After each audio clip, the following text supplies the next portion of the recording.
that point. Oke, jadi sampai di sini clear ya, bagaimana mekanisme pembakaran pada batu bara. Nah, kita akan lanjutkan, ini adalah step by step-nya, ya, step by step mengenai coal combustion. Nah, kita akan lanjutkan mengenai mekanisme dari pembakaran. Jadi reaksi pembakaran has a particular state at a specific temperature.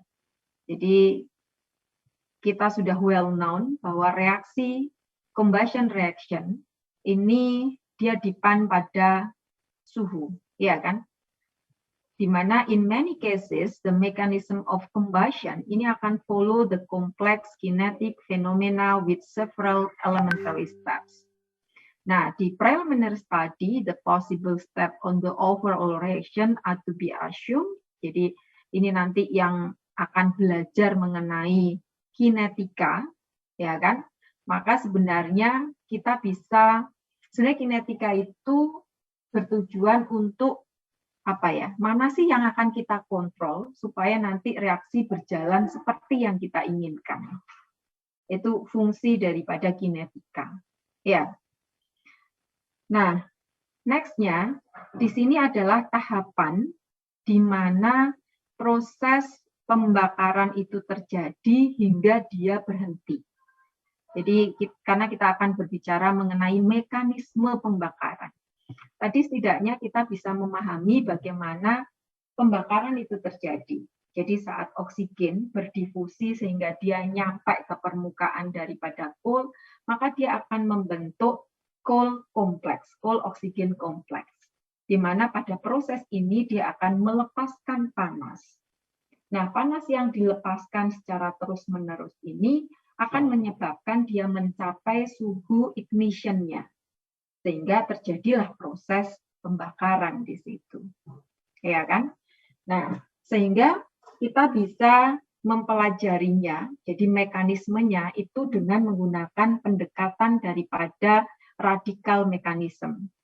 Di mana pada mekanisme reaksi radikal itu mesti ada tahapannya yang kita sebut de-initiation, kemudian propagation, kemudian branching, dan akhirnya termination. Jadi selesai sudah seperti itu. Jadi ada 4 tahapan atau 4 mekanisme. Nah, apa yang terjadi pada proses inisiasi? Taruhlah di dalam di tadi proses pembakaran tadi kan, itu melepaskan jadi kalau diinisiasi, jadi proses pembentukan radikal bebas ini adalah ingin menggambarkan proses pembentukan radikal bebas. Karena mekanisme pembakaran ini mau didekati dengan mekanisme radikal bebas. Ya kan? Maka kalau ada oksigen, dia akan terurai menjadi O2 akan menjadi 2O. Sehingga dia menjadi radikal karena dia kondisinya tidak. Jadi kalau kalian masih ingat pelajaran di awal kalian kimia analisa dan sebagainya, ya, atau masih di tahap awal kimia seperti itu, kalian akan diajari mengenai radikal bebas seperti ini, ya kan? Maka O2 akan menjadi 2O titik. Titik ini menyatakan radikal, sehingga dia masih memerlukan suatu senyawa supaya dia menjadi stabil. Kalau dia stabil, maka terjadilah terminasi. Nah, ini sudah stabil seperti itu. Nah, makanya kalau kita punya antioksidan, senyawa-senyawa yang diklaim sebagai antioksidan, yang biasanya ditandai dengan banyaknya double bond di dalam senyawa tersebut, maka karena banyaknya double bond, dia gampang untuk tercleavage. Saat dia tercleavage, itu bisa jadi dia membentuk radikal bebas.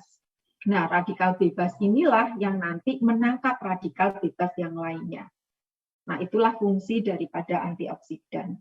Sehingga apa yang menjadi penting di dalam tubuh kita, itu nggak akan diserang oleh radikal bebas. Karena sudah ada senyawa antioksidan yang mengorbankan dirinya untuk melindungi yang lebih penting. Itu prinsip daripada zat-zat yang kita sebut sebagai antioksidan seperti vitamin E, ya, dan sebagainya seperti itu. Oke. Nah, selanjutnya setelah proses inisiasi, yaitu proses pembentukan radikal bebas, maka next step-nya di tahap 2 itu adalah terjadi propagasi. Pada proses propagasi di sini, maka radikal bebas yang telah terbentuk itu akan bereaksi dengan senyawa-senyawa yang stabil tadi membentuk radikal bebas yang lainnya. Nah, itu makanya kita sebut sebagai propagation. Nah, pada branching, ini radikal bebas akan bereaksi dengan senyawa-senyawa yang lainnya, membentuk radikal bebas yang lebih banyak lagi. Dan di terminasi, maka radikal bebas itu akan bereaksi dengan radikal bebas membentuk senyawa yang lebih stabil. Saat dia sudah membentuk senyawa yang stabil, maka berakhirlah proses radikal bebas ini. Nah, di sini dikatakan bahwa incomplete combustion, ya kan, karbon ini akan bereaksi dengan stoichiometry oksigen. 1 mole carbon will be reacted with 1 mole oxygen to form carbon dioxide. Oke kan? Sedangkan pada incomplete combustion itu mereka akan membentuk CO instead of CO2. Ya kan? Itu pada proses yang incomplete combustion. Sedangkan untuk hidrogen pada complete combustion dia akan menghasilkan H2O. Sulfur akan converted to SO2, ya kan? Di mana SO2 ini nanti akan larut di dalam air membentuk sulfuric acid. Ini yang nanti dihindari karena saat rain maka dia akan menjadi kita sebut sebagai hujan asam. Oke. Nah, di sini maka ini adalah sebuah pertanyaan sebenarnya. Jika secara stoikiometri dia hanya memerlukan 1 mol oksigen saja, mengapa di dalam realnya selalu digunakan oksigen dalam jumlah yang berlebih, ya kan? It is clear that the amount of oxygen required for the combustion of a definite species of compound is fixed, ya kan? Nah, di sini dikatakan in most of the cases excess amounting to double or more than the theoretical supply of oxygen is required. Jadi di dalam kenyataannya tidak pernah, bahkan di dalam reaksi, contoh saja di lab itu kalau kita mau memproduksi biodiesel saja, kita nggak akan menggunakan 1 mol FFA dengan 1 mol metanol.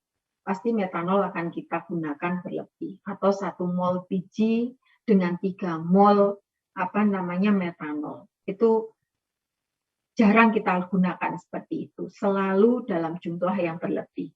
Setidaknya double, 1 mol FFA dengan 2 mol metanol.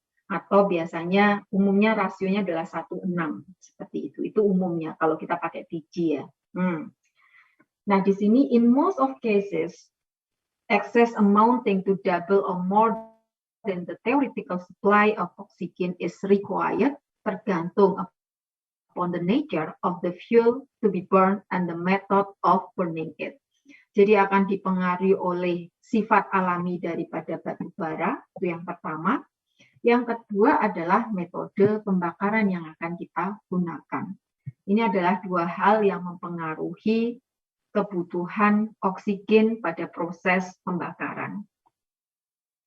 Nah, ini bisa dijelaskan di sini bahwa the reason for this is that it is impossible to bring its molecule of oxygen in the air into intimate contact with the particle in the fuel that are to be oxidized.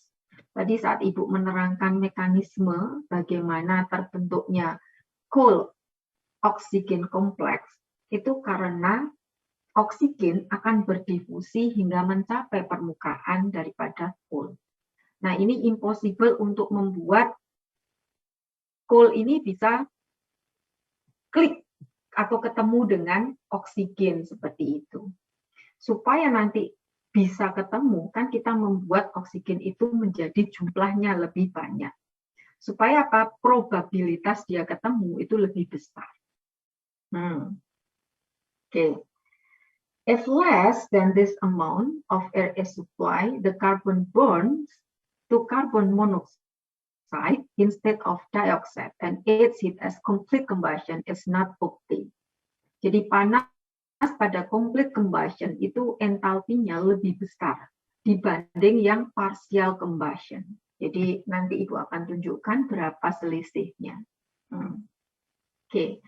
Nah, karena tergantung pada sifat alami daripada batu bara, dan kita kenal ada bermacam-macam batu bara, ya kan? Kemudian yang kedua adalah kita berbicara mengenai teknologi combustion-nya, itu juga akan berpengaruh. Nah, di teknologi pembakaran batu bara itu biasanya akan dipengaruhi oleh 3 hal, yaitu coal firing equipment, coal feeding method, dan juga tipe peralatan yang dipakai untuk pembakaran. Nah, in general, biasanya ada 3 reaktor yang bisa kita gunakan. Yang pertama adalah fixed bed combustion, yang kedua adalah fluidized bed combustion, dan coal suspend bed. Ini yang umum ya.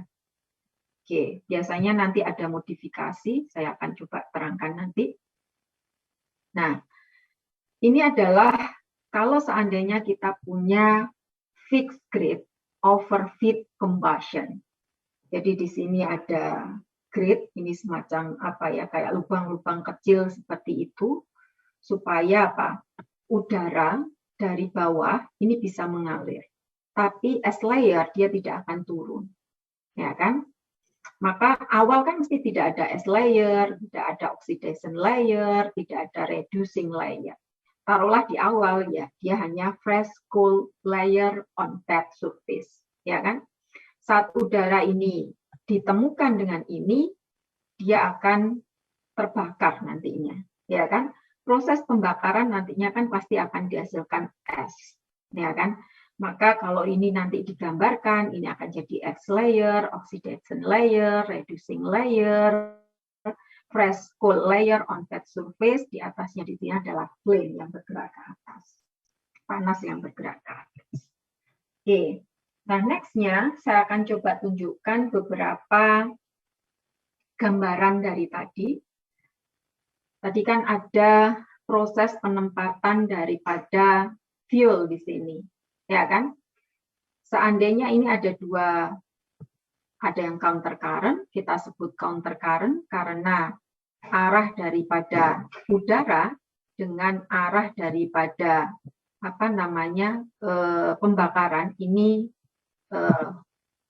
kalau counter kan dia nggak satu arah, berlawanan arah.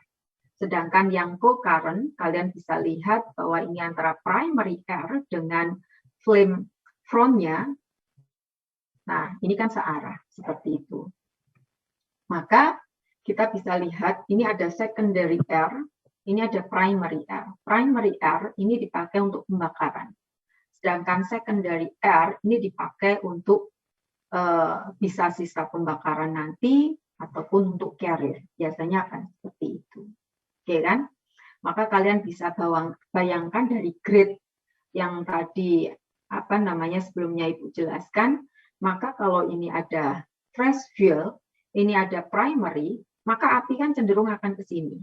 Ya kan? Menuju ke fuel kan? Makanya arahnya bisa ke sini dengan cara di ini. Nah, nanti ini akan berarti kan feed tidak dimasukkan dari sini, tetapi dari bawah sini kasarannya. Maka di sini akan ada flame front, di sini ada char, di sini ada S. Karena feed kita masukkan dari bawah. Berbeda dengan ini, feed akan dimasukkan dari atas.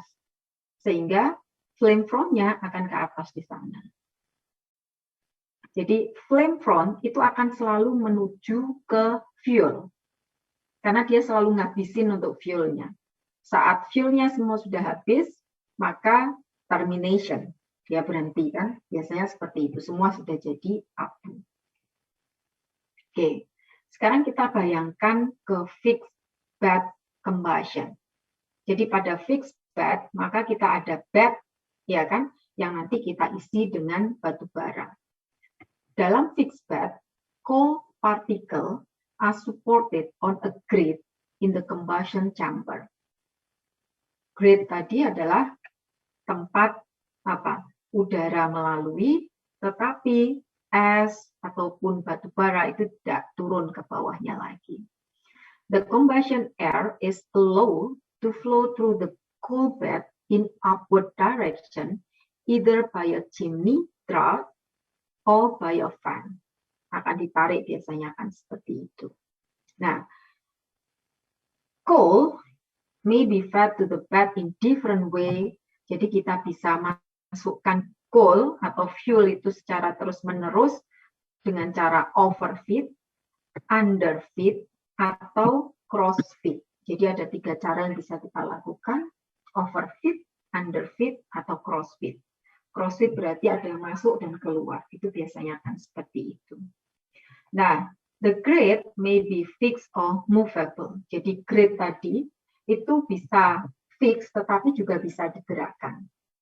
Nah, in case of overfeed technique, the fresh coal particle are spread over the bed, ya kan? The different combustion reaction may take place in different combustion zone, starting from the grid to bed surface. Oke kan? Nah, kalau kita masukkan overfeed seperti ini, ya kan?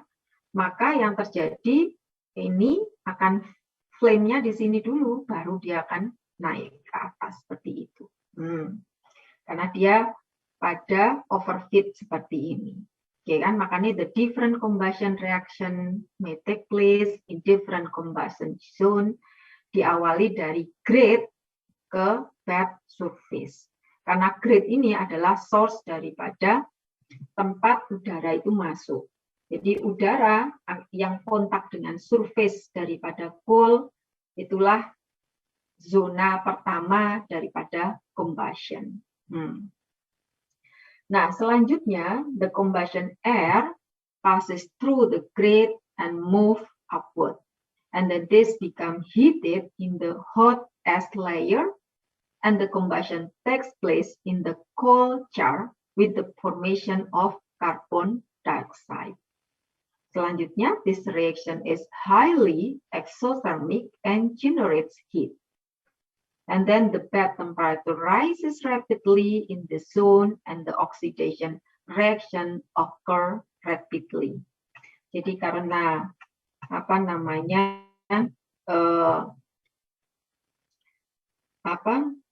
gambarannya kalian bisa pahami di sini pada overfeed tadi, maka zona pembakaran yang pertama diawali dari grid ke bed surface, ya kan? Kemudian udara, the combustion air tadi, passes through the grid and move upward. Kemudian this become heated in the hot ash layer, ya kan? And the combustion take place in the coal char with the formation of carbon dioxide. This reaction is highly exothermic and generated heat. The bed temperature rises rapidly in the zone and the oxidation reaction occurs rapidly. Okay.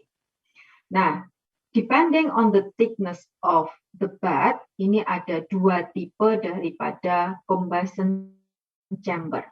Either dia shallow, jadi nggak terlalu dalam, shallow itu, atau thick bed. Nah, ini adalah combustion chamber. Jadi combustion chamber bisa kita desain dengan shallow bed atau thick bed. Nah, the air is supply. Jadi ada berbagai permasalahan nanti ataupun kelebihan kita pakai shallow bed atau thick bed. Jadi kalian bisa imagine saja di sini, ya kan? Nah, the air is supplied from the bottom as well as top of the bed, input upward and downward respectively. Nah, air yang disuplai dari bottom itu disebut dengan primary air, ya kan? Pada co-current yang tadi. Jadi pada ini tadi, ya kan? Co-current tadi. Oke. Kemudian and the air supply at the top is called the secondary air countercurrent, which is required to burn out the combustible gases. Jadi gas yang combustible tadi akan dibakar lebih lanjut menggunakan secondary air yang mengalir secara counter current karena ini dianggap searah, ya kan? Berlawanan arah dengan anggapan di sini, ya kan? Seperti itu. Oke, wait a minute, kita lanjut saja. Nah, coal may be fed under the bed, and then this is known as underfeed technique. Sedangkan bisa juga the burning coal move in cross current with respect to the flow of combustion air. Jadi ada dua cara untuk feeding tadi, bisa over, bisa underfeed, bisa cross. Nah, the volatile matter, moisture, and combustion air nanti akan pass through the bed with the formation of less smoke. Sehingga nanti air is supplied by a fan untuk mencegah ini. Nah, selain menggunakan fixed bed, yang umum biasanya fluidized bed combustion. Fluidized bed combustion ini biasanya akan memberikan kontak yang jauh lebih bagus. Karena apa? Karena nanti batu bara itu juga akan bergerak. Karena velocity daripada udara ini tadi itu memang dibikin supaya bisa mengangkat batu bara tersebut. Harapannya apa? Kontaknya akan lebih intens, lebih intimate dibanding yang fixed bed tadi. Nah, ini adalah gambaran detailnya. Jadi kalau ada udara yang dilewatkan dari bawah, ya kan? Sedangkan nanti di dalam bednya berisi batu bara, ya kan? Saat udara yang mengalir dari bawah ini velocity-nya rendah, maka bed ini juga akan pada posisi stasioner, dia tidak akan bergerak. Kemudian kecepatan udara ini akan kita naikkan, ya kan? Sehingga the particle become suspend in the airstream. At a particular air velocity, the particle behave just like a boiling fluid. Nah, saat partikel yang ada di dalam atau solid partikel yang ada di dalam bed ini mulai bergerak, ya kan? Sehingga ini disebut boiling fluid, like a boiling fluid, maka kondisi seperti inilah yang kita sebut sebagai fluidized bed. Jadi fluidized bed ini banyak kita pakai, bahkan untuk ibu di lab itu kita desain salah satu fluidized bed untuk mereaksikan antara cairan dengan gas. Jadi cair gas produknya nanti ada padatnya, sehingga nanti di awal 2 fase menjadi 3 fase. Nah ini juga fluidized bed ini untuk mencegah dia untuk sustain juga. Jadi itu kelebihannya kalau di lab. Jadi kita bikin NaHCO3 dengan menggunakan fluidized bed. Nah, if the air velocity is further increase, there will be bubbling, ya kan? Jadi kalau kecepatan itu kalian naikkan terus, maka yang terjadi apa? Solid particle tersebut akan intrim, ngikut ke udara, atau ini disebut sebagai blown out, ya kan? Nah, ada memang yang kita sebut sebagai circulating fluidized bed. Jadi di sini dikatakan the particle can be recycled by mixing with the air feed. Nah, pada kondisi ini kita sebut bukan fluidized bed, tapi circulating fluidized bed. Jadi memang kita bikin kecepatan udara ini lebih tinggi dibanding kecepatan pada fluidized bed, sehingga nanti sebagian daripada solid particle itu akan entrainment, terikut dengan udara. Dan ini nanti akan dicampur lagi dengan fresh air, ya kan? Nah, ini yang kita sebut sebagai circulating fluidized bed. Jadi ada fluidized bed, ada circulating fluidized bed. Pada fixed bed tadi ada 3, bisa kita over, bisa under, bisa cross, seperti itu. Nah, in the fluidized bed combustion, biasanya sand particle may be used as heating medium. Jadi kita bisa gunakan sand particle sebagai medium panas di sini. Karena the sand particle are first fluidized state and heated to reach the ignition temperature of coal at about 900 degree C. Selanjutnya, the coal is injected into the bed dan cepat terbakar kan dibanding dari awal. Dia harus naikkan suhu dulu. Nah, ini gambarannya mengenai fluidized bed tadi. Jadi ini kalau fixed bed, ini air bubbling, ini air turbulent, ini air circulating. Jadi gambarannya di awal kan saat velocity ini kecil, maka sama dengan fixed bed. Saat kecepatan udara ini kita naikkan sehingga partikel ini mulai bubbling, ya kan? Saat kita naikkan lagi, yang terjadi adalah turbulent, ya kan? Naikkan lagi, dia akan recirculating karena dia akan carry, terbawa oleh ini, dan ini akan dimasukkan kembali. Berarti di sini ada cyclone yang dipasang supaya yang keluar hanya gas, sedangkan yang partikulatnya akan turun lagi, masuk kembali seperti itu. Oke. Nah, a bed of solid particle is said to be fluidized when the pressurized fluid is passed through the medium and causes the solid particle to behave like a fluid under certain condition. Jadi pada fluidized bed ini memang kita bikin tekanan di dalam reaktor ini menjadi lebih tinggi, sehingga nanti dia bisa bersifat seperti itu tadi. A bed of solid particle is said to be fluidized when the pressurized fluid is passed through the medium and causes the solid particle to behave like a fluid under certain condition. Jadi kayak misalnya yang kondisi operasi kita pakai, kita nggak bisa pada kondisi atmosferik. Jadi tekanannya harus sudah dijaga sekian. Sehingga kita atur berapakah velocity daripada CO2 ataupun campuran antara CO2 dengan air. Seperti itu. Supaya ini tadi dia bisa behave like a fluid tadi.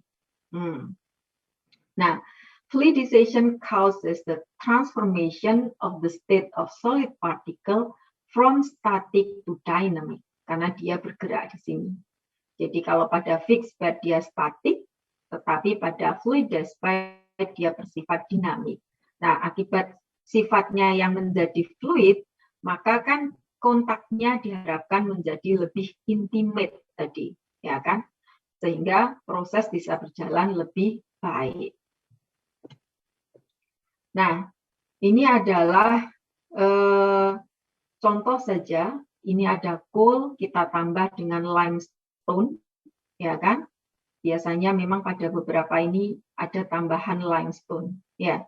Jadi kita campur dengan perbandingan tertentu. Kita masukkan di dalam mixer di sini supaya nanti keluar adalah campuran daripada coal and limestone. Kemudian dia akan masuk di dalam fluidized bed, taruhlah seperti ini, ya kan? Ini ada air distributor, ini grid lah tadi yang kita sebut seperti ini. Ini nanti ada air yang masuk di dalam pipe di sini, supaya nanti keluar akan menjadi steam, ya kan? Nah, ini adalah combustible material yang ada, combustible gas lah di sini. Ini juga ada water yang masuk, keluar akan menjadi steam di situ. Nah, ini apa namanya udara yang akan diinikan supaya dia bergerak, ya kan? Ini akan dipasang semacam dust collector supaya nanti yang keluar adalah flue gas. Di mana nanti padatan, ini berarti kita sudah bicara mengenai ini yang air circulating di sini, ya kan? Pada air circulating kita lengkapi dengan dust collector. Ya, semacam apa namanya? Bisa jadi ini model cyclone atau seperti apa. Sehingga nanti partikel padatan ini akan turun, ya kan? Ini fly as recycle device, ya kan? Tetapi karena di sini di apa namanya bed di sini dengan udara, ini juga ada preheated air di sini, ya supaya nanti cepatlah prosesnya. Flue gas ini dipakai untuk memanaskan udara sehingga yang masuk ini sudah preheated air seperti itu, ya. Jadi ini gambaran daripada air circulating seperti itu.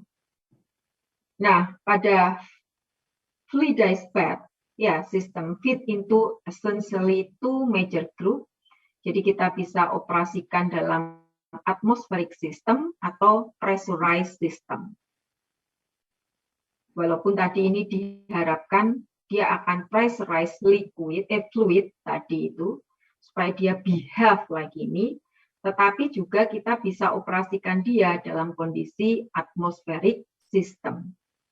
And two minor subgroup ini bisa bubbling fluidized bed atau circulating fluidized bed. Kalau bubbling tadi ya hanya dia bergerak saja. Kalau air circulating berarti ada yang carry, ada terbawa oleh gas ini tadi.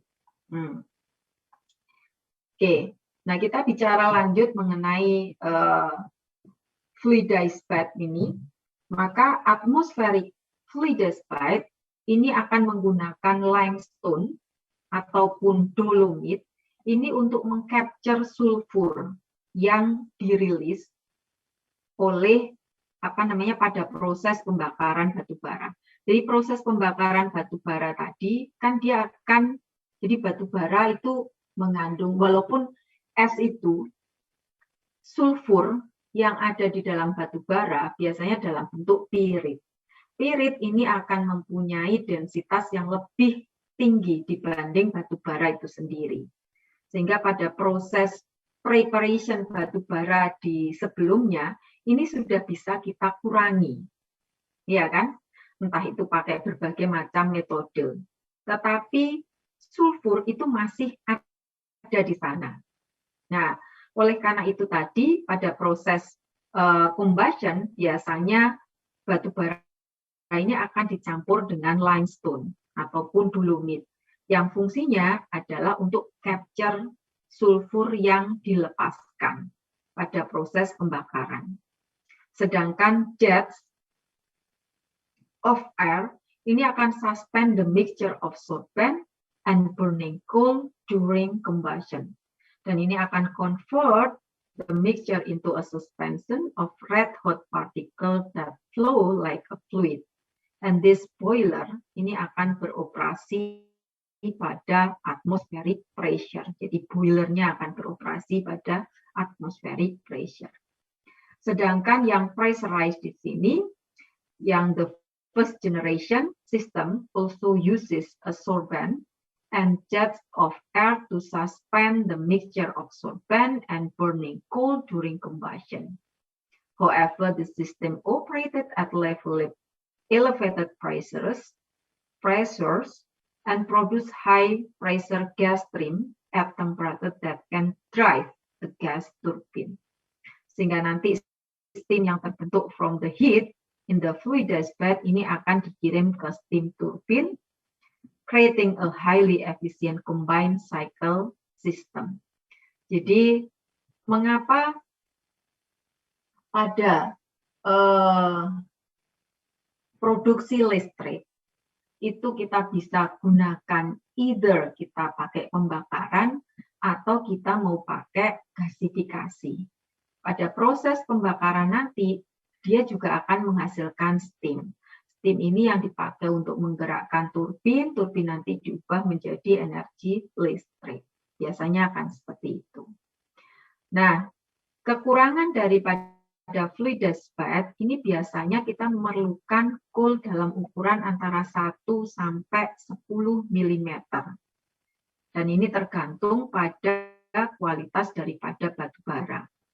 Tipe daripada fuel feed and feed into the combustion chamber. Jadi ini adalah combustion chamber-nya di sini. Oke ya. Kemudian di sini ini juga beberapa kondisi yang bisa kita lihat, berapa kecepatan udara, berapa tadi ukuran daripada batu bara. Nah, next-nya ini juga ada oxy-fuel combustion. Jadi oxy-fuel combustion is a pulverized coal combustion process practiced in coal-fired power plant. Jadi pada power plant, coal-fired power plant ini biasanya juga ada yang kita sebut sebagai oxy-fuel combustion. Dia akan menggunakan pulverized coal, bubuk daripada coal tadi.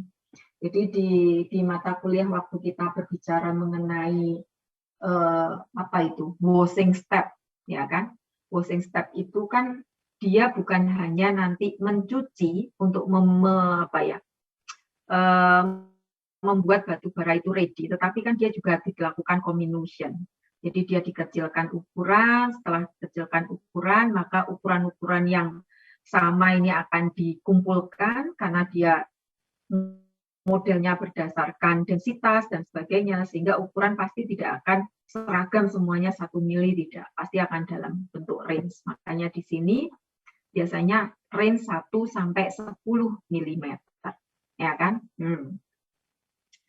Nah, pulverized nanti ukurannya berapa? Di situ kan ada di minggu sebelumnya kita sudah berbicara berbagai metode, termasuk dia memerlukan tahapan apa kalau kita ingin dalam bentuk coarse coal. Kita perlu dalam bentuk fine coal. Di situ sudah ada fine coal pun dibagi menjadi berbagai macam ukuran seperti itu. Nah, pada power plant yang tradisional, maka bubuk daripada coal ini digunakan for fuel is fire with oxygen, comes from injected air. Nah, pulverized coal combustion technology is mainly used for steam generation in the power plant. Jadi pada umumnya kalau di power plant itu akan digunakan pulverized coal combustion. Itu umumnya seperti itu. Where most of the cases suspended coal bed is employed. In combustion, oxygen may be supplied by using fresh air or steam rich in oxygen to ensure complete combustion. Karena tujuannya walaupun kita gunakan fresh air, kan tadi sudah Ibu jelaskan bahwa nitrogen itu hanya sebagai inert saja. Yang bereaksi apa? Ya tetap oksigen. Maka ada yang digunakan fresh air dalam jumlah yang sangat banyak, atau kita gunakan stream yang kaya akan oksigen, sehingga dia tidak perlu butuh banyak. Tapi karena jumlahnya tetap oksigennya sendiri sudah ekses, maka complete combustion itu akan terjadi. Nah, pada oxy-fuel combustion, ini adalah an example of a process where the second type of oxygen supply is utilized. Nah, di sini, in oxy-fuel combustion, oxygen enriched gas mix is used instead of air. Jadi, dia akan menggunakan gas yang sudah kaya akan oksigen. Karena pada udara sendiri, oksigen kontennya itu dari sisi volume per volumenya hanya 21%. Jadi mostly adalah nitrogen di sana.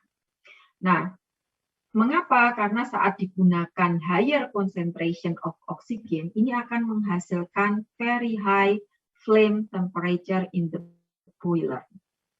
Nah, sometimes the enriched oxygen stream with recycled flue gas ini akan digunakan.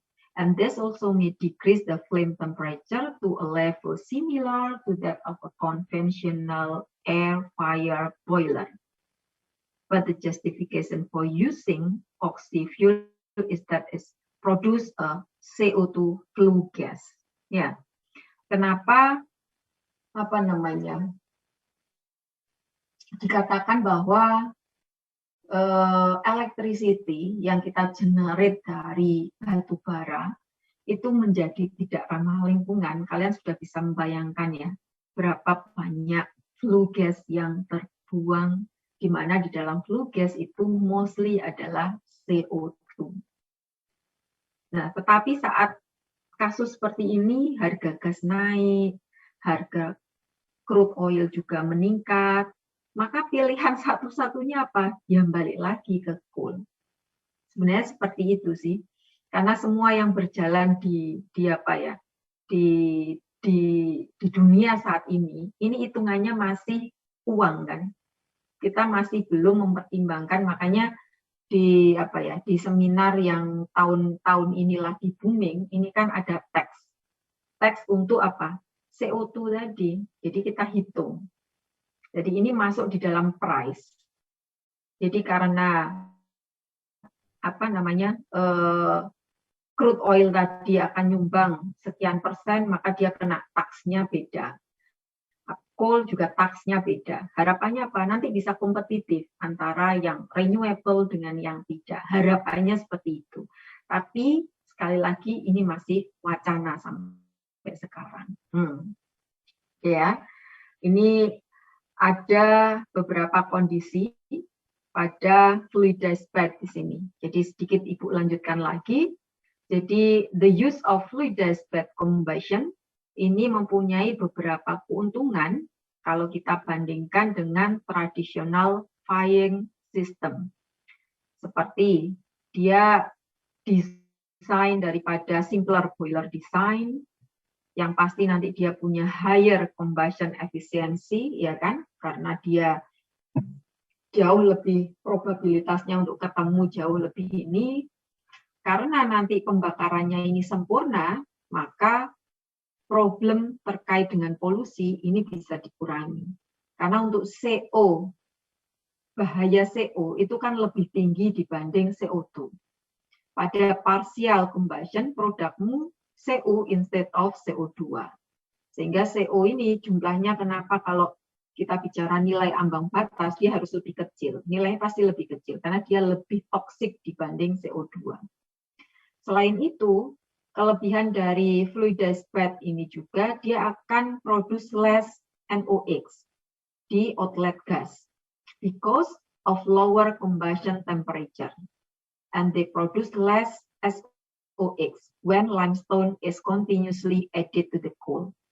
Jadi penambahan limestone tadi, dia bisa menangkap SOx ini tadi, karena nanti di fluidized bed itu suhunya bisa lebih rendah, maka dia juga akan menghasilkan NOx yang lebih sedikit. They can also use as wider range of fuel than traditional combustion di sini. Nah, ini pada umumnya FBC has a lower combustion temperature of 750 degrees C, di mana ordinary boiler itu akan beroperasi pada 850.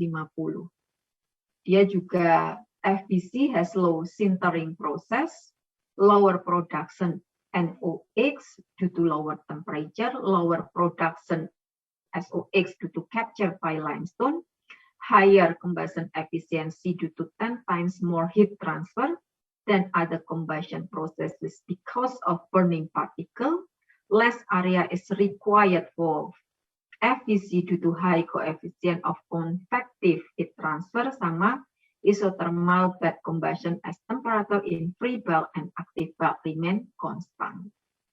Nah, Ibu tidak akan menerangkan mengenai co-production atau mungkin nanti, karena nanti kita akan by produknya adalah coke sebenarnya kalau kita pembakaran di sini.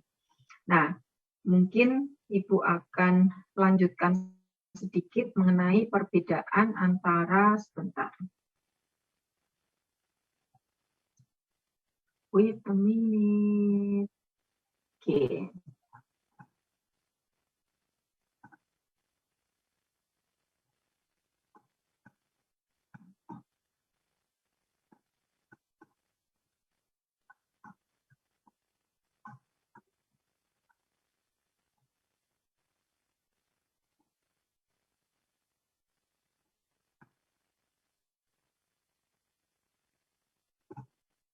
Oke. Nah, oke. Biasanya tadi Ibu seperti sampaikan tadi bahwa kalau nanti produk turunannya adalah electricity, maka bukan hanya combustion saja. Karena pada combustion tadi, flue gas tadi itu kan yang menyebabkan apa? Permasalahan lingkungan yang tidak diinginkan. Selain itu juga nggak mungkin dia hanya CO2 saja. Dia juga mengandung banyak senyawa yang tidak diinginkan. Karena kalian juga tahu bahwa banyak toksik material yang ada di dalam coal itu sebenarnya. Dan itu nanti semua gas kan pasti akan dirilis ke sana.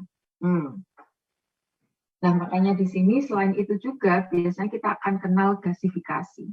Jadi ada sedikit perbedaan antara gasifikasi dengan combustion tadi. Kalau combustion dia hanya butuh oksigen saja.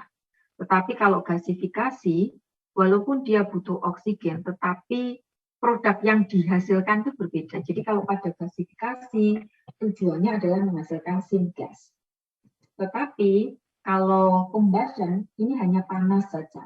Di mana panas tadi ini dipakai untuk menghasilkan steam. Steam untuk menggerakkan turbin, turbin nanti bisa diubah menjadi electricity. Nah, ini yang tadi Ibu jelaskan, mengapa gasifikasi ini yang sudah dikenal lebih dari 200 tahun yang lalu kok masih apa ya, orang masih mau mempelajari lah seperti itu. Balik lagi tadi Ibu sampaikan harga daripada natural gas, highway transportation fuel dan seterusnya. Intinya balik lagi ujungnya adalah duit. Nah, di dunia mostly secara umum ya, batu bara itu biasanya akan dipakai untuk electricity. Ya, ataupun dipakai untuk syngas atau liquid for transportation. Biasanya electricity, syngas, dan ini. Oke. Nah, gasifikasi itu akan berbeda dengan combustion. Karena pada proses gasifikasi kalian juga memerlukan H2O. Jadi tidak hanya kita perlu oksigen saja, tapi kita perlu H2O. Itu bedanya nanti. Nah, gasifikasi ini adalah key fundamental baseline technology yang akan convert coal to anything other than electron that can potentially be competitive even there. Nah, pada proses gasifikasi, key conversion step-nya itu nanti kita akan convert coal menjadi hidrogen, convert coal menjadi syngas, converting coal menjadi liquid fuel, atau converting coal dalam rangka capture CO2 for sequestration. Nah, ini tujuan daripada gasifikasi yang berbeda dengan combustion. Nah, di akhir-akhir ini, nanti di bukunya yang satu lagi, Ibu akan jelaskan berbagai macam reaktor pada gasifikasi. Namun yang terakhir, itu kita sebut sebagai integrated gasification combined cycle. Nah, IGCC ini diklaim lebih ramah lingkungan dibanding metode gasifikasi yang sudah ada. Nanti Ibu akan jelaskan, tapi di sini adalah Ibu hanya ingin menunjukkan apa perbedaan antara gasifikasi dengan combustion. Nah, gasifikasi ini adalah teknologi yang dia akan convert semua material yang mengandung karbon. Jadi bukan hanya coal saja. Jadi akhir-akhir ini untuk mengurangi emisi yang tidak baik daripada coal, kemudian supaya coal ini juga nggak cepat habis, sudah banyak dikembangkan mengenai co-gasification. Co-gasification ini berarti carbon containing materialnya campuran antara coal dengan biomass. Dan nanti akan dihasilkan syngas. Jadi target utamanya biasanya pada proses gasifikasi adalah syngas. Nah, bagaimana syngas ini bisa terbentuk? Nanti Ibu akan jelaskan secara overall. Nanti karbon, karena kita bicara mengenai carbon containing material, entah itu dari coal, entah itu dari biomass. Nah, karbon yang ada di dalam material ini akan bereaksi dengan air, tetapi bukan air yang langsung dimasukkan, karena kan gasifikasi ini suhunya jauh lebih tinggi lagi dibanding combustion tadi. Sehingga yang dimasukkan biasanya air dalam bentuk steam. Tetap kita masih butuh oksigen. Nah, tekanannya akan sangat tinggi, biasanya 30 bar, suhunya mencapai 1500 Kelvin.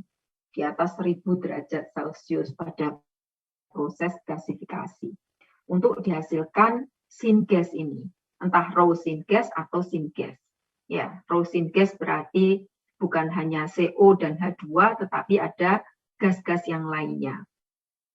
Nah, a mixture composed primarily of carbon monoxide and hydrogen. Jadi kalau kita sebut syngas biasanya CO dan H2. Ya. The byproduct ini akan remove, ya kan, to produce a clean syngas that can be used as a fuel to generate electricity or steam. Oke, nah ini secara overall saja.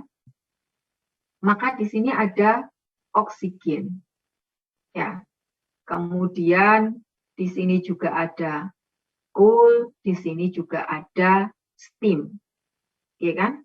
Dan nanti proses gasifikasi ini akan terjadi pada tekanan yang tinggi, suhu yang tinggi. Oke. Nanti akan dihasilkan corrosive slag dan juga H2S gas. Nah, produknya apa? Produknya adalah syngas yang diharapkan. Syngas ini apa? Biasanya CO dan hidrogen. Nah, supaya CO H2 rasio ini biasanya akan nanti diatur supaya nanti dihasilkan clean, ya, gas clean up sebelum, jadi ini akan dibersihkan karena masih ada minor. Nah, byproduct-nya apa? Ada H2S, ada CO2, ada slag. Tetapi kan karena ini H2S ini bentuknya gas, CO2 bentuknya gas, dia kan akan tetap mengikut pada gas produk kan, makanya tadi gas produk nanti harus di clean up dulu sebelum digunakan. Nah, next-nya saya tidak akan bercerita mengenai sejarah gasifikasi. Nanti yang mengenai integrated gasification saya akan jelaskan lebih lanjut. Ini juga tidak akan saya skip dulu. Saya hanya ingin menunjukkan apa perbedaan antara gasifikasi dan combustion di sini. Kita langsung saja melihat di tabel 1 mengenai proses reaksi. Ya, dan berapa nilai entalpi yang tadi Ibu sampaikan. Kalau kita gasifikasi dengan oksigen, targetnya adalah ini, CO, ya kan? Atau pembakaran tidak sempurna. Berapakah nilai entalpinya? Nilai entalpinya adalah hampir minus 4000. Sedangkan kalau pada proses combustion di sini, kalian bisa lihat dia menghasilkan hampir berapa? Kalau ini 4, 3, 12, ya 3 lebih dari 3 kali dibanding gasifikasi. Sehingga kalian bisa tahu, apalagi kalau nanti gasifikasi dengan steam. Jadi C kalau bereaksi dengan setengah O2 menghasilkan CO, panas yang dilepas minus 4000. C kalau bereaksi dengan O2 menghasilkan CO2, dia akan melepaskan panas minus 14.000. C dengan CO2 ini akan bereaksi menjadi 2 CO, ya kan? Nilainya positif di sini. Jadi dia membutuhkan panas sebesar 6.000 sekian. Reaksi karbon dengan H2O menghasilkan CO dan H2 ini juga membutuhkan panas membutuhkan panas hampir 5.000. Sedangkan gasifikasi dengan hidrogen dia melepas panas tetapi juga tidak terlalu besar. Nanti biasanya pada proses jadi nanti selain ini biasanya ada yang kita sebut sebagai water gas shifting. Water gas shift ini adalah mereaksikan CO dengan H2O sehingga dihasilkan CO2 dan H2. Ya kan? Ini juga eksotermis. Methanation nanti CO dan H2 menghasilkan CH4. Ini juga sifatnya eksotermis. Karena pada rangkaian proses gasifikasi ini, jadi bisa dicentangi gasifikasi ini nilainya sekian, ini sekian, ini sekian, ini sekian, ini juga akan menjadi bagian. Masih ada nilai yang positif di sini, yang berarti dia membutuhkan panas. Oleh karena itu, proses gasifikasi itu selalu memerlukan suhu yang jauh lebih tinggi dibanding combustion tadi. Karena apa? Kita harus kompensasi ini tadi nilai gasification, reaksi C dengan CO2, reaksi C dengan H2O. Dan nilai ini kan jauh di atas nilai ini, ya kan, di atas nilai ini, dan ini. Sehingga kenapa pada gasifikasi itu selalu digunakan suhu yang jauh lebih tinggi dibanding combustion.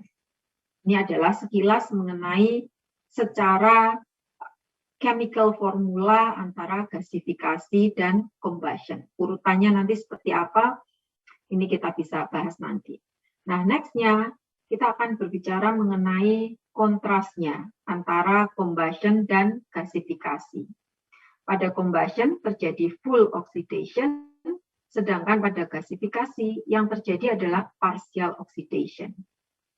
Berarti kondisi lingkungannya ini akan ekses oksigen. Tetapi di sini biasanya oksigennya dipakai tidak berlebih karena targetnya bentuk CO tadi, ya kan? Maka produk utamanya adalah tadi steam. Tetapi kalau di sini adalah syngas COH2. Nah, steam ini biasanya dipakai untuk menjalankan turbin nanti bisa convert menjadi electric power. Nah, syngas pun karena dia punya bisa dipakai juga untuk menjalankan turbin tadi, dia juga bisa sebagai electric power. Tetapi kita juga bisa jadikan dia sebagai ini bahan bakar berupa pure H2 ataupun liquid fuel ataupun chemical. Jadi produk turunan daripada gasifikasi ini akan jauh lebih banyak dibanding combustion. Karena pada combustion mostly tujuannya hanya untuk heat-nya saja, panasnya saja. Karena pada full oxidation dia akan melepas panas yang jauh-jauh lebih tinggi. Ya. Nah, current application ini biasanya akan didominasi dengan coal fire power generation worldwide. Nah, kalau current application daripada gasifikasi itu biasanya dipakai untuk chemical, fuel, power generation.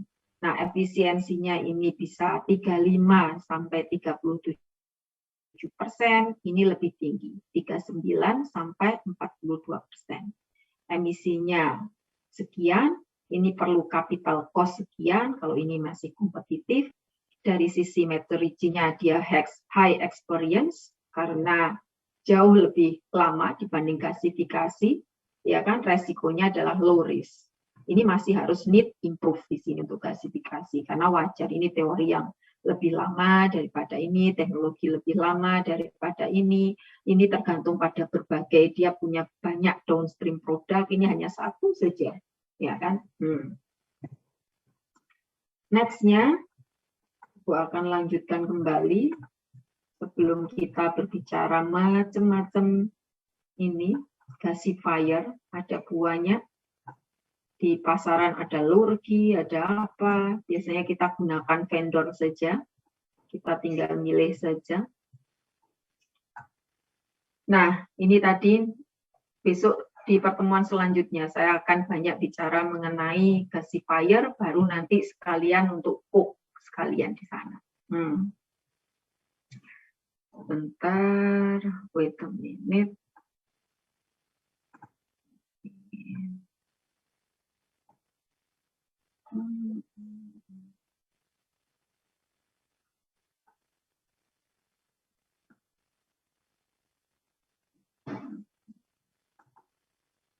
Oxygen blow down. Oke. Baik, mungkin sebentar. Ini sampai, Ibu, soalnya kalau ini tak jelaskan sampai ke ini, maka waktu kita tinggal 10 menit. Jadi untuk Ibu akan stop share dulu. Tak lanjutkan satu lagi.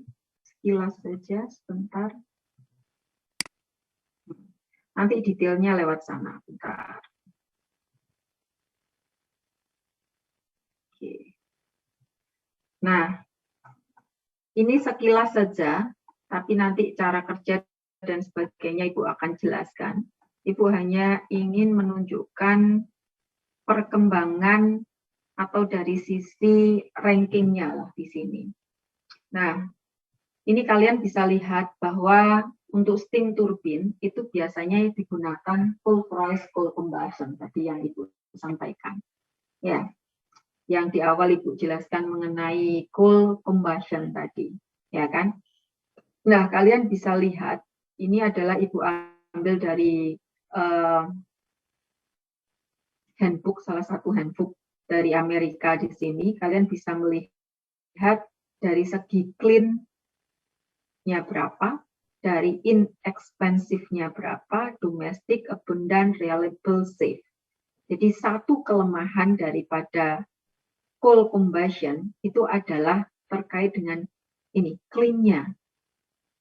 Tetapi untuk efisiensi tadi kan memang sampai 32 sampai sekian, 39, ya kan? Nah, berbeda dengan integrated gasification combined cycle, karena ini nanti semua Ibu akan jelaskan kenapa orang akan bergeser, karena ini dari sisi clean-nya itu meningkat dari bintang 2 menjadi bintang 4.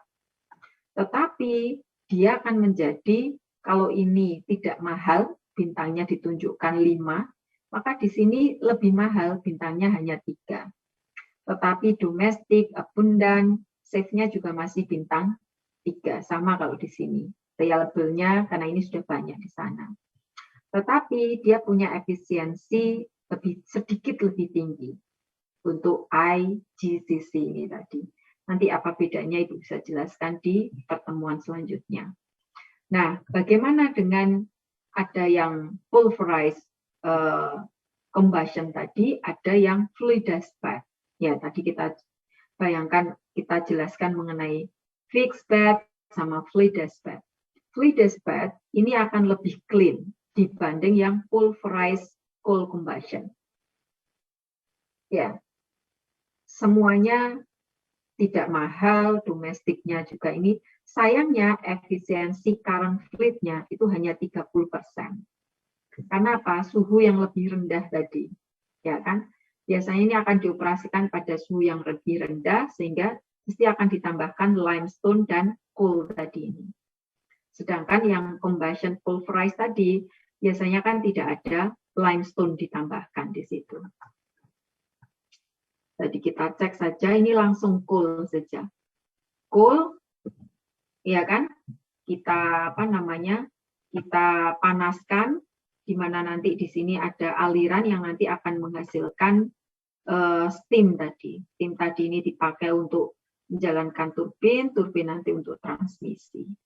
Sehingga di sini kita akan dapatkan flue gas dengan banyak pengotor. Makanya cleanness-nya ini hanya bintang 2 saja. Berbeda pada fluidized bed. Fluidized bed tadi kelebihannya karena ada penambahan limestone, maka SO2-nya itu bisa ditangkap oleh ini. Selain itu juga karena suhu yang lebih rendah dibanding yang tadi, yang pulverized tadi, maka NOx-nya itu juga menjadi lebih sedikit dibanding yang tadi. Makanya cleanness-nya ini naik dari 2 menjadi 3. Tetapi ini masih lebih baik dari sisi lingkungan yang lebih bersih. Kemudian ini ada yang langsung combustion turbine, cuman di sini ini nggak masuk di sini, ini beda lagi. Ini combined cycle juga tidak. Jadi intinya kalau sekarang yang umum masih banyak. Jadi untuk pulverized coal combustion sama fluidized bed combustion ini sudah banyak di dunia dilakukan. Ya. Kemudian yang terbaru biasanya dia pakai yang integrated gasification combined cycle. Jadi baik gasifikasi, combustion itu bisa dipakai untuk electricity generation di sini. Baik, kita masih ada waktu 5 menit, kita bisa discuss. Silahkan Rizky, Habib, Hinda.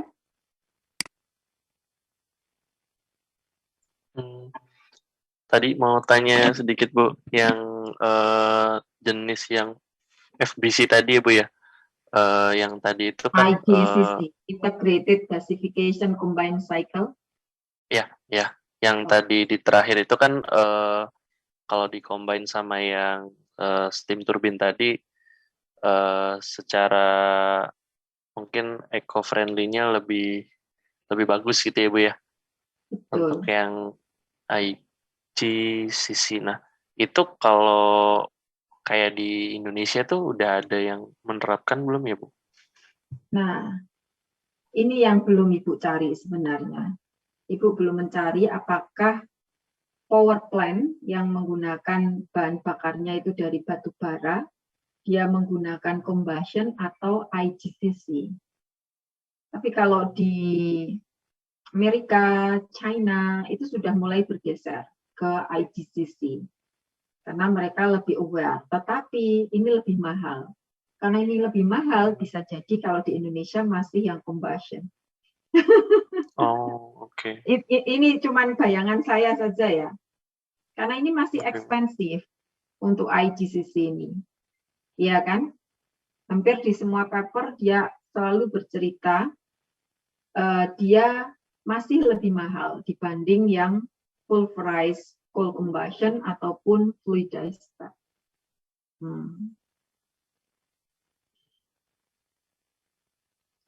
Tetapi anyway, ini bisa kita cek saja. Mungkin Rizky bisa cek mengenai beberapa power plant yang ada di Indonesia, setidaknya yang dia menggunakan bahan bakunya adalah dari batu bara. Apakah mereka menggunakan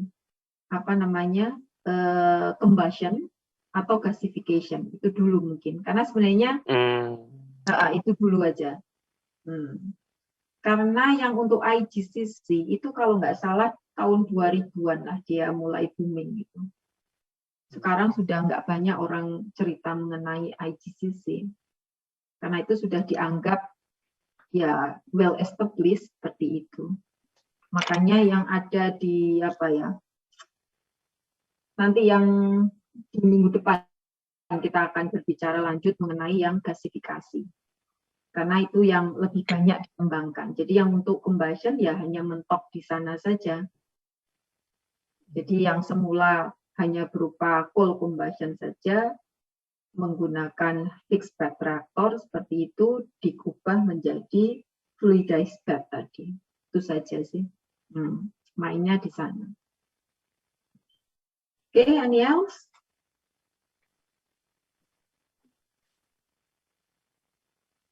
Sehingga urutannya nanti ini combustion, gasifikasi, nanti pirolisa, seperti itu. Jadi yang umum dulu saja. Karena sebenarnya gambaran Ibu hampir semua bahan raw material itu bisa kita bikin yang namanya biorefinery.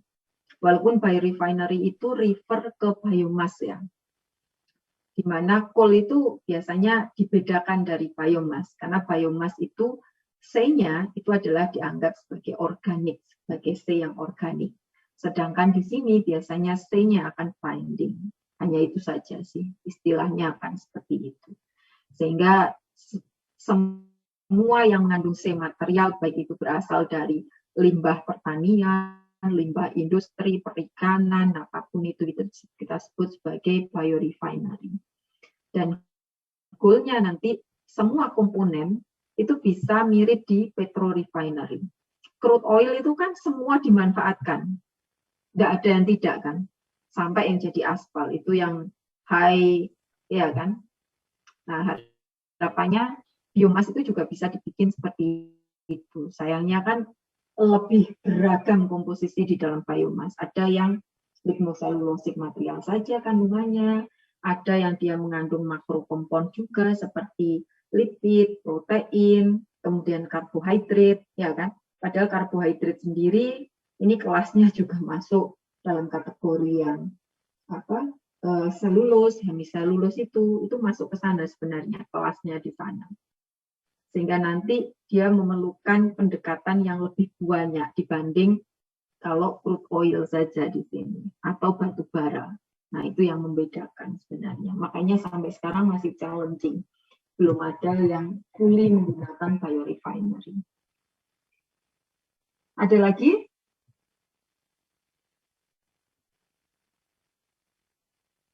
Habib sama Ninda?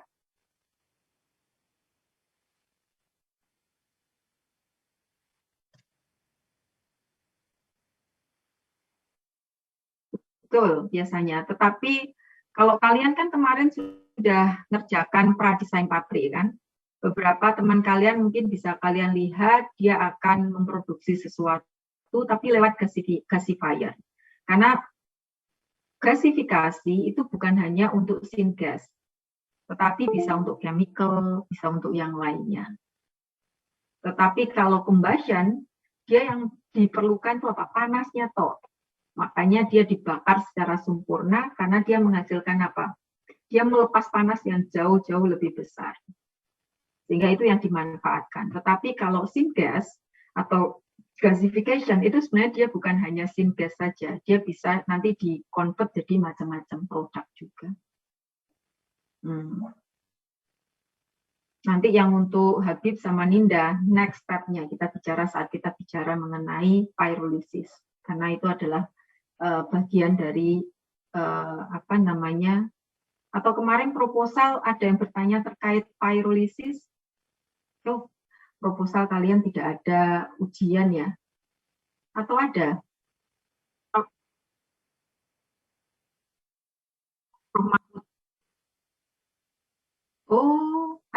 Oh, karena pembimbingmu Prof. Mahfud dan Pak Firman. Berarti kan ke pembimbing saja kan? Oke. Baik, berarti ya sama. Walaupun kemarin ada satu yang gabung dengan Prof. Mahfud, tetapi ujian proposalnya dengan Ibu saja sih kemarin yang jenisnya biji emas. Oke. Nah, apa masukan dari Pak Firman dan juga Prof. Mahfud terkait yang pyrolysisnya?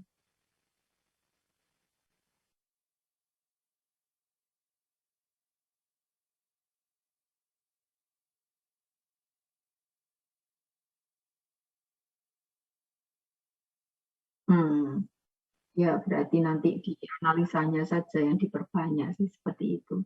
Tapi kan sebenarnya masih bisa didekati kan, apa saja reaksi yang terjadi. Pakai katalis tidak? Oke, mungkin next time Ninda sama Habib bisa presentasikan mengenai proposalnya supaya nanti bisa ada gambaran lah untuk yang lainnya. Mungkin seperti itu ya. Baik, ada lagi Ninda sama Rizky? Oke, jika tidak ada, Ibu harap apa yang Ibu sampaikan hari ini bisa kalian pahami. Sekarang sudah clear beda antara combustion, antara gasifikasi sudah jelas, mekanisme pembakaran juga jelas, kemudian bagaimana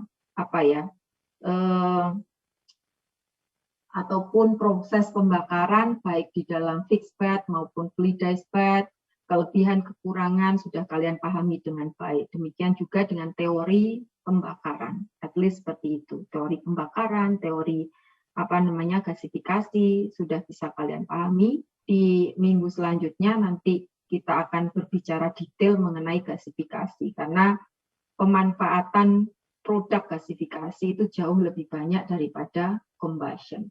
Mungkin seperti itu.